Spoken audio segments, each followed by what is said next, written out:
They laughed when a bankrupt CEO adopted a homeless girl. But no one was laughing when she exposed the biggest financial fraud in American history. Once, Thomas Carter ruled the skyline of Manhattan from the 52nd floor of Carter Holdings Tower. Now, from the modest window of a one-bedroom walk-up in Brooklyn, he could still see the top of his former empire's glowing lights, a cruel reminder of what had been just 6 weeks earlier. Thomas had been a titan of finance. Today, he was a cautionary tale. His wealth evaporated in a scandal so precise and ruthless it had stunned Wall Street. Victor Langston, his business partner and closest friend for over 30 years, had orchestrated an elegant betrayal embezzling billions and leaving Thomas holding the wreckage in the solitude of his new reality. Thomas clutched a tumbler of the last single malt scotch he owned.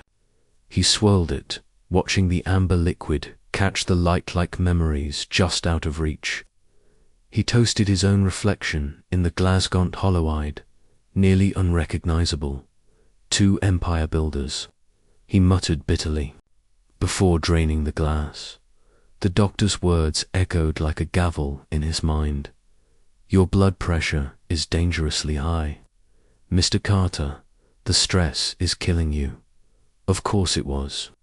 Watching a lifetime of work crumble would crush anyone, but tomorrow, Thomas vowed, would be different.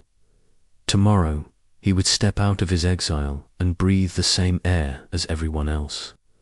What he didn't know was that tomorrow would bring the one person who would change everything, a child named Grace. The morning came shrouded in grey. Rain fell over Manhattan with the kind of steady insistence that seemed to wash the city clean except, of course, for the hearts that refused to let go of the past. Thomas pulled his coat tight. Its seams worn and its collar frayed from years of luxury now gone.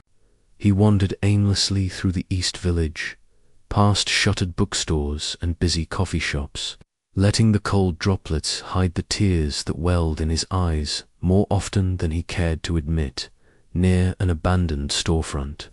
Under a tattered awning, a small figure caught his attention. She was huddled against the wall, legs crossed atop a cardboard square, soaked through but eerily still. In front of her, an army of delicate paper animals cranes, foxes, dragons sat like soldiers. In neat formation, the rain hadn't reached them. Somehow, they remained untouched, perfect. She looked up, big eyes, dark with too much knowing, locked onto his. There was no fear, no pleading, just calm observation. "Would you like to buy one, sir?" she asked, her voice steady and sharp, cutting through the street noise. Thomas knelt beside her. "You made these?" She nodded. "They're $1 each. If you keep them dry, they'll last forever." He picked up a paper fox, sits folds tight, angles precise. Whoever made it understood structure, patience, and beauty. "I'm Thomas," he said. "Grace." She replied without hesitation. "Where are your parents, Grace?" She didn't answer immediately. Her hands paused in their arrangement. Then, quietly, "My grandma's in the hospital. I'm handling things until she gets better." Thomas glanced across the street. 2 men leaned against a lamppost, watching the scene with detached interest. Something inside him stirred something paternal, long buried. He pulled out his wallet. "I'll take them all." Grace blinked. 22. That's $22. He handed her 2 crisp 20s. "Keep the change. You must be hungry." Her eyes lingered on his face, searching. Then she nodded ... inside a tiny diner with fogged windows and the smell of burnt toast. Thomas watched as Grace devoured a sandwich like someone unsure when the next would come. She didn't speak much, but her eyes missed nothing as she chewed. Her hand drifted across a napkin. doodling absent-mindedly. Thomas leaned closer and froze.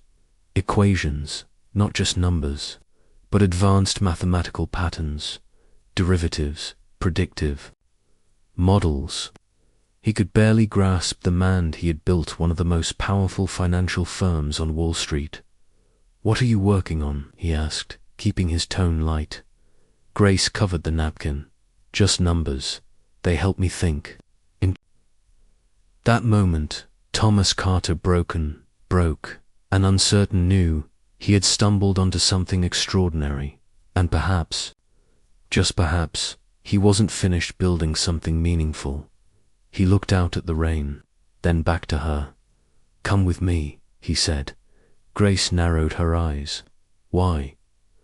Thomas searched for the truth.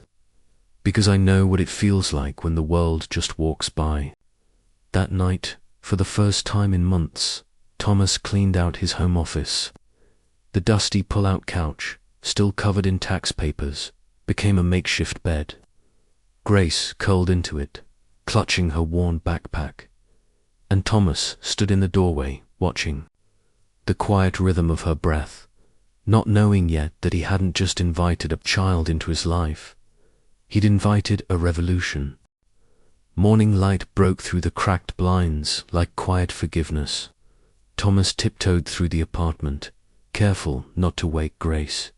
The sound of her breathing, steady and soft, filled the room with a strange kind of comfort, foreign, yet deeply needed. He stood in the kitchen, staring at the nearly empty refrigerator. A wilted stalk of celery, one cracked egg, half a jar of mustard. It wasn't just the food that was scarce, it was the knowledge of how to begin this strange new life. Grace padded into the room, barefoot, her eyes still cloudy with sleep. "I can make scrambled eggs," she offered simply. "Grandma taught me." Thomas blinked. "You cook?" She nodded. "I had to. You don't eat. You don't think straight." That day, Thomas signed up for a beginner's cooking class online. He ordered groceries. He bought a toothbrush, socks, and a set of colored pencils. It felt both ridiculous and important, like buying armor for a battle he didn't yet understand. He also called someone he hadn't spoken to in years, Rebecca Sloan, a social worker who had once fought him on affordable housing during a city board meeting. She arrived 2 days later, skeptical and guarded. "This is highly irregular," she warned as she watched Grace help fold laundry. "She should be placed in temporary care." "She needs stability," Thomas said. "This is just until we find her grandmother." Thomas Carter, arguing for compassion over procedure. Never thought I'd see it. When Rebecca interviewed Grace alone, the girl was calm and honest. She explained her grandmother's stroke, her life on the streets, and her refusal to enter foster care. "Too many houses. None of them were homes," she said. After the visit, Rebecca looked at Thomas with a mixture of disbelief and reluctant admiration. "She's special, but the system has rules. Then I'll find a way to work within them." A week later, they stood before a family court judge. "You're requesting guardianship of a minor you met on the street." "Yes, Your Honor."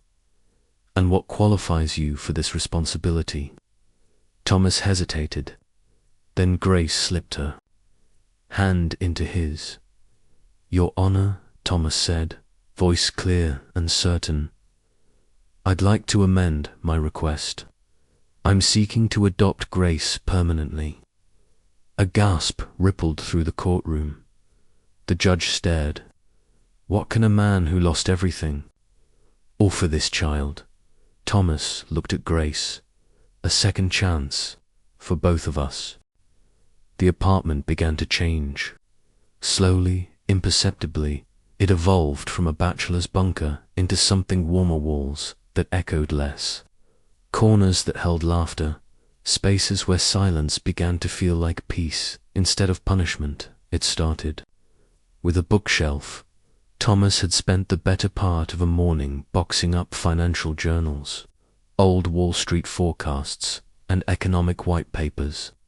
In their place, he lined the shelf with books for Grace, everything from Roald Dahl to Richard Feynman, plus a few brightly illustrated volumes on geometry and number theory. "What's this one about?" Grace asked one evening, holding up a book titled The Art of Problem Solving, Patterns. Thomas replied, sipping lukewarm tea, "And the people who see them before anyone else does." She grinned. "My kind of book." Evenings took on rhythm. After dinner, usually something simple like pasta or Grace's infamous egg scrambled hummus would sit with her as she worked through math puzzles on the living room floor. She didn't solve them, she dismantled them, rearranged them, and reshaped them like origami. One night, as Thomas cleaned up the dishes, the phone rang. "Mr. Carter," a sharp voice asked. "This is Mrs. Linwood, Grace's math teacher. We need to speak." His stomach tensed. "Is there a problem?" "She corrected me in front of the class," Mrs. Linwood said, "with an alternative solution to a problem I assigned. It was disruptive."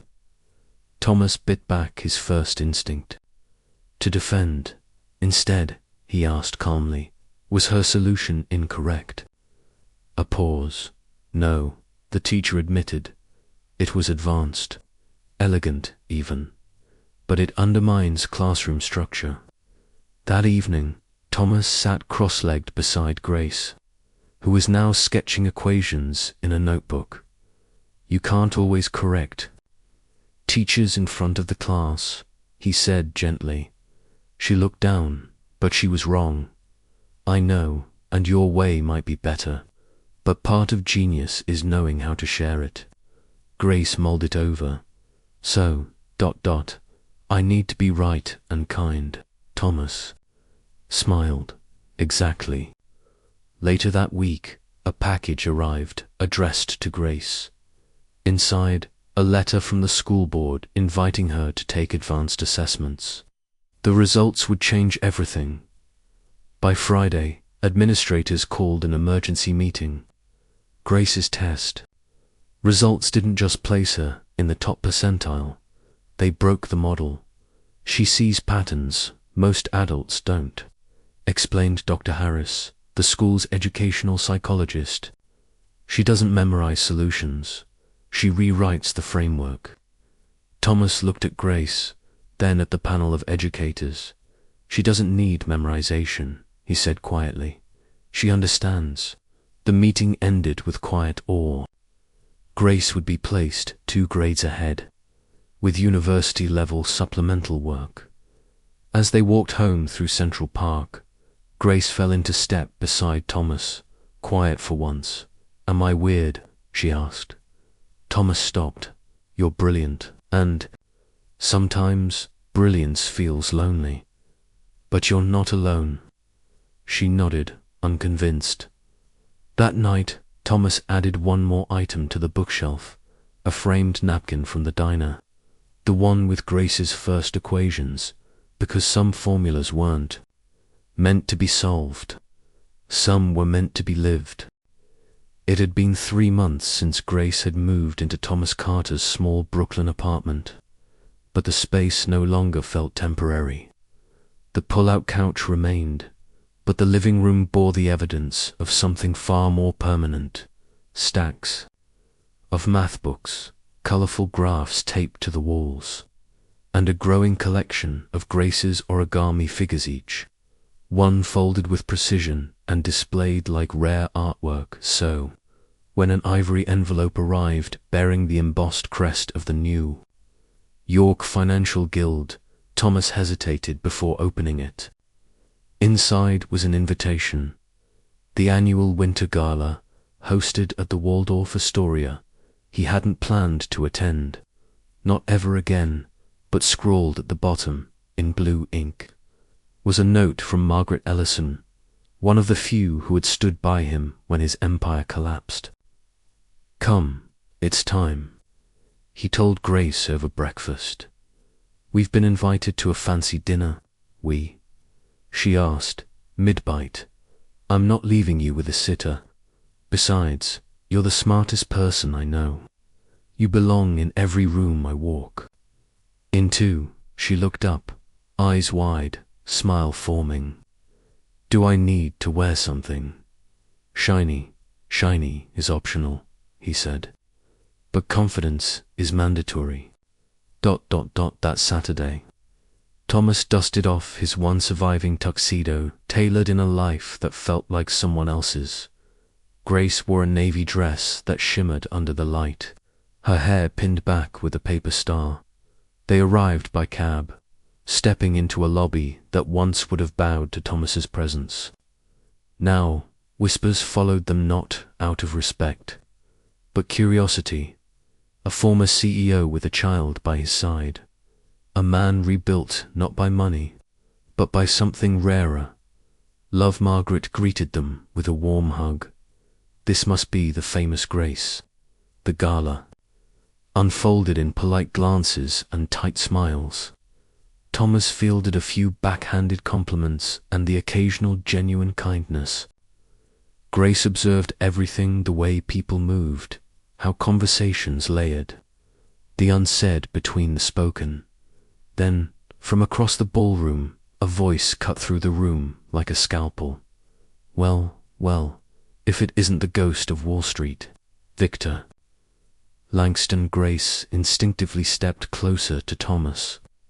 He placed a hand on her shoulder.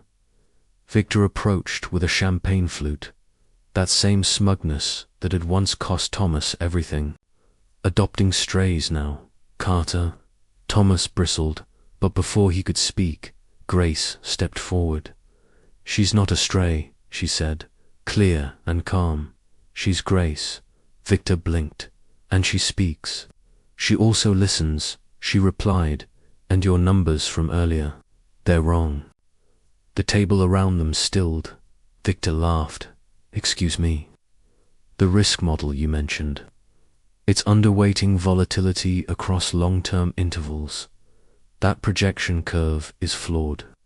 Someone nearby, an older man with sharp eyes, forward. "She's right. I've seen the same error. How did you spot that?" Grace pulled a napkin from the table, sketching out a correction with borrowed pen strokes. The man studied it, then looked up at Victor. "You might want to revisit that algorithm." Victor's face reddened. He turned to Thomas. "You trained her to embarrass me." "No," Thomas said. "She did that all on her own." ... That night, as they returned home, Grace curled into her spot on the couch. "You okay?" Thomas asked. "She was proud of me, wasn't she?" "That woman who invited us, yes," he said, "but not as proud as I am." Victor was mad. Thomas smiled. Victor was surprised. It's not often someone hears the truth without warning. Grace looked thoughtful. There's something strange about his numbers. They felt off. Not just wrong, hiding something. Thomas paused. "Want to show me?" She nodded, already reaching for a pencil. Because sometimes the most elegant equations don't just solve problems, they reveal secrets. The night after the gala, Thomas couldn't sleep. He sat at the kitchen table, the napkin from the ballroom unfolded before him. Grace's equations ran across it like a cryptic message from a world only she could truly see. And yet, as he followed the lines and curves, something old stirred in him, his instincts as a financial strategist, long buried under ruin. He wasn't just proud. He was suspicious. The numbers Victor had shared at the gala weren't just incorrect. They were too incorrect. Not the mistake of a careless analyst, but the manipulation of someone skilled in hiding things. Grace walked in, clutching a notebook. "I did more digging." "You didn't sleep either." She shrugged. "I had a feeling." Numbers talk when the city gets quiet. She opened the notebook, revealing page after page of trading patterns, asset flows, and volatility spikes. I ran simulations based on Victor's risk model.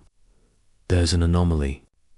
It mimics market fluctuations, but moves too perfectly. Too rhythmically. Thomas leaned in.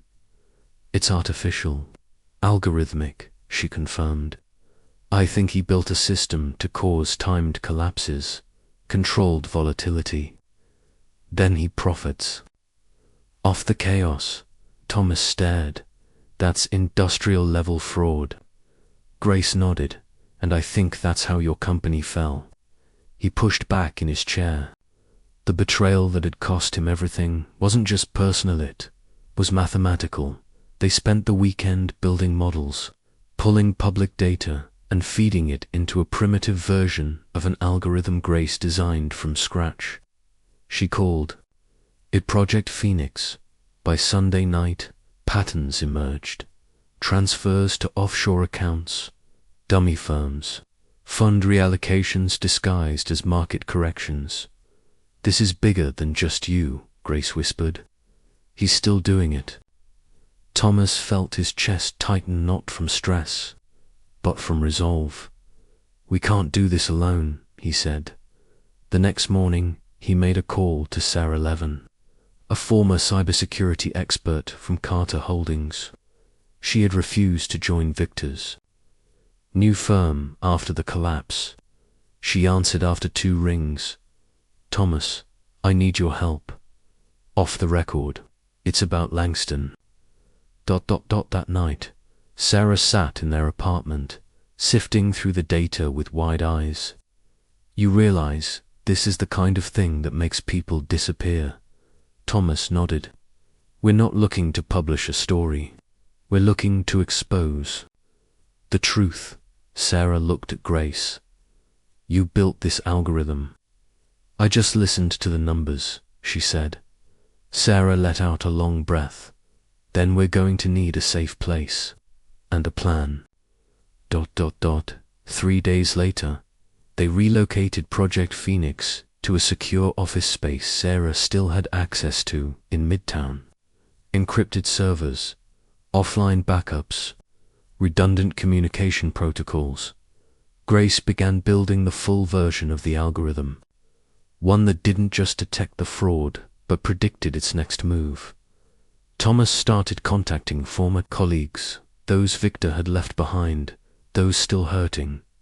And slowly, what began as the revenge of a fallen man and the curiosity of a child became something much bigger.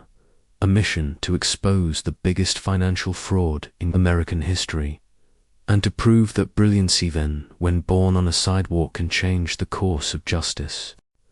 The quiet hum of encrypted servers filled the room as Grace stared at the projection on the whiteboard. The algorithm had matured now, sleek, fast, and terrifying in its clarity. Every line of code, every cluster of variables pointed to the same truth. Victor Langston wasn't just exploiting the market. He was orchestrating a symphony of collapse and profit, tuned to the second dot.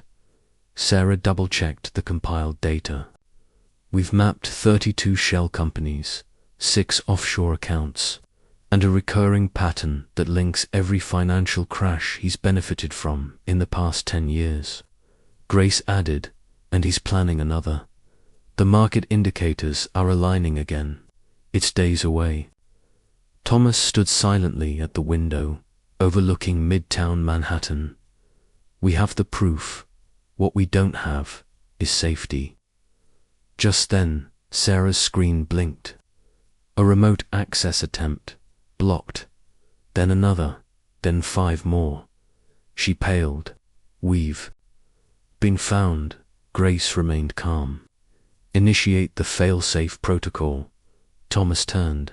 Now, Grace said. Already moving. They split up. Sarah moved the core database to a hidden server in Queens. Grace and Thomas returned to Brooklyn to collect backups. That night, someone broke into their apartment. Files were rifled through. Devices were gone, but they'd anticipated it. Grace had already uploaded a full copy of the data to a decentralized network. What they didn't anticipate was the fear. "I thought I was ready," Grace whispered as they watched security footage of the break-in. "But I'm scared." Thomas kneeled beside her. "Being scared doesn't mean you stop. It means what you're doing matters. ... 2 days later, they received a package. No return address. Inside, a burner phone turned on, with a single message glowing across the screen. "Stop before she disappears." Thomas's hand trembled. Grace looked up at him. "We go dark now." Sarah secured a new location under a shell nonprofit. They erased all digital traces, used code names, communicated only through encrypted forums hidden within obscure mathematics. Communities still, Grace worked. Still, Thomas planned, and Sarah. She began recruiting anonymous whistleblowers, former Carter Holdings employees, victims of Langston's manipulations. They called it the Reckoning Feeler dossier, with names, dates, data, and motive. But time was running out. Langston's new scheme was days from execution. Grace looked up from her screen one night, eyes tired but sharp. "We can't just stop him. We have to change the game." Thomas leaned in. "What are you thinking?" "We leak just enough. A pattern, a question, something the world can't ignore. If we control the narrative, we make it too loud to silence." Sarah smiled, a spark before the fire. Grace nodded. "Exactly." And so, Project Phoenix prepared for its first strike, not to destroy, but to awaken. The leak was subtle, not a data dump, not a headline, just a question. A financial blogger in San Francisco received a tip, a peculiar pattern of synchronized trades across 3 seemingly unrelated hedge funds. Then, a mathematician in Princeton noticed anomalies in long-term volatility curves that mimicked those found before the 2008 crash. And in New York, a retired regulator anonymously posted, "Has anyone looked at Langston's queue for fund behavior versus 2009's Pacific crash?" Within 72 hours, the spark lit the dry underbrush of suspicion across the financial world. The storm began. Grace watched from behind a firewalled terminal, tracking keywords across markets. "It's working," she whispered. Thomas nodded grimly. "Now we give them the kindling." Sarah uploaded an encrypted white paper authored by Equinox, explaining the architecture of financial weaponization. It detailed how predictive modeling could manipulate entire markets, and hinted without naming names at an active version in motion. It went viral within days. Investigative reporters dug deeper. Anonymous sources recruited quietly by Sarah began whispering the same name, Victor Langston. That's when the threats escalated. Emails, phone calls, a strange man following Grace home from her university tutoring session. Then came the break-in. At Sarah's apartment, nothing stolen, except a photo of the 3 of them. "Message received," Sarah said. "They're not trying to stop us anymore. They want to scare us quiet. But fear, like fire, can burn 2 ways." Thomas went public. A video uploaded to a whistleblower platform. He stared directly into the camera. No script, no polish. "My name is Thomas Carter," he began. "I was once the CEO of Carter Holdings. I lost everything to fraud. But I've discovered something far worse, something still happening, and I'm not alone." He didn't name Victor, not yet. He didn't reveal Grace, but he challenged regulators, auditors, journalists. and mathematicians to investigate the patterns they'd leaked. It's not about blame. It's about truth, and protecting every single person whose future depends on systems they cannot see. The response was immediate. Dozens of financial experts requested access to Project Phoenix's public models. Forums exploded with activity. University professors assigned the leaked datasets as case studies. One journalist called it the Snowden moment of Wall Street. Victor responded the only way he knew how: discredit and deflect. Anonymous articles appeared online questioning Thomas's mental health. Grainy photos of Grace at the gala resurfaced, captioned ex-CEO's adopted daughter or manufactured porn. But the numbers wouldn't lie. Grace stared at the code one night, fingers trembling slightly. "They're trying to erase me."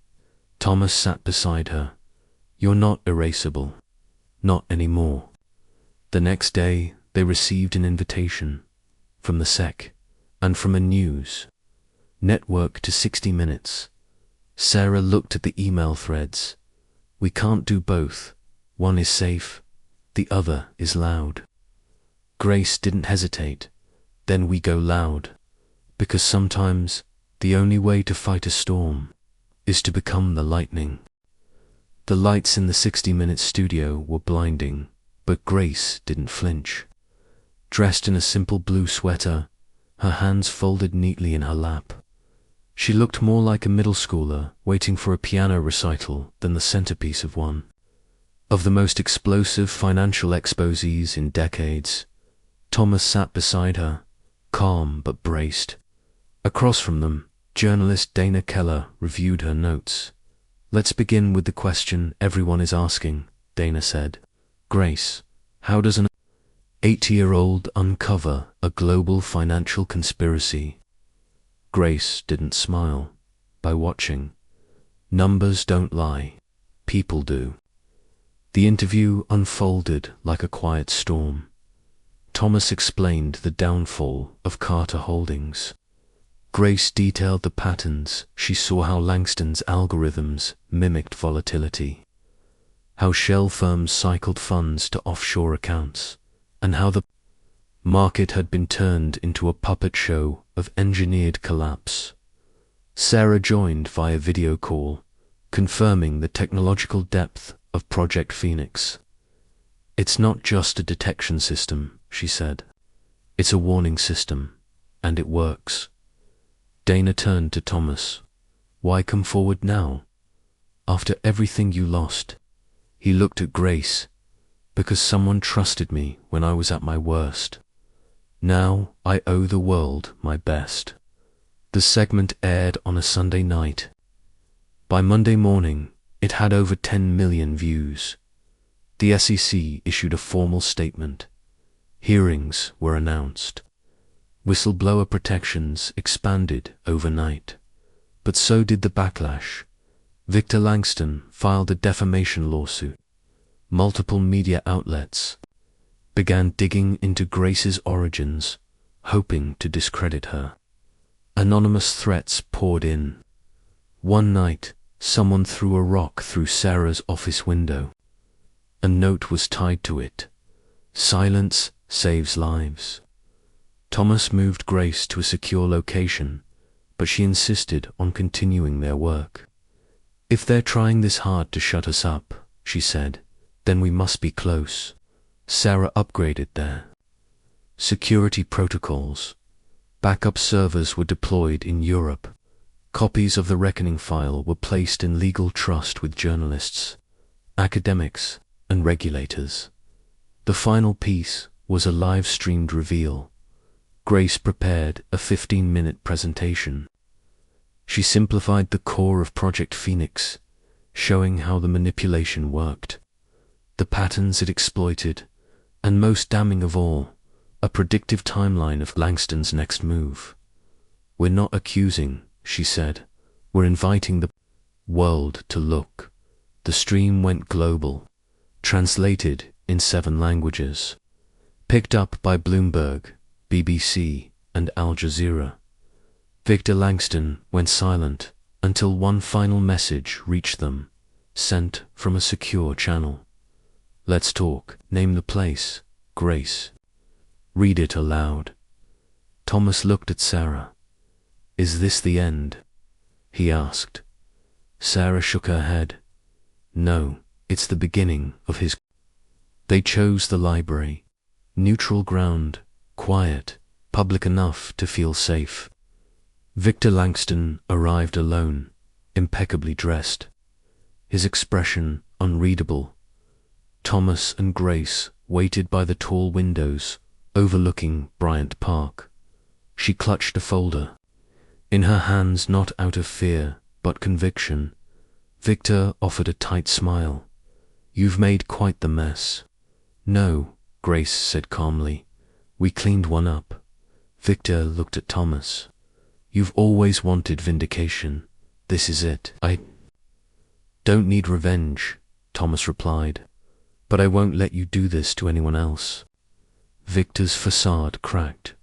"You think the system will protect you, that the truth matters more than power." Grace opened the folder. "It's already out. This meeting isn't about exposure. It's about choice." Inside the folder, a summary of the final predictive analysis. Grace had traced not just past fraud, but what would come next unless stopped. Victor read it, silent. "You can walk in and cooperate," Thomas said. "Help fix the damage, or be hunted by the very machine you built." Victor looked at the man, old rival and a child, who'd seen through his empire. Then he stood and walked out. 3 weeks later, the SEC filed criminal charges. International authorities froze over $4.2 billion in hidden assets. Victor Langston was arrested attempting to board a private jet in Zurich. The financial world reeled. But the real story was Grace. She became a symbol not of child genius, but of what happened when the ignored were given voice. Her algorithm, now dubbed the Phoenix Protocol, was adopted by markets across the globe as a regulatory safeguard. Thomas declined every book deal, every TV offer.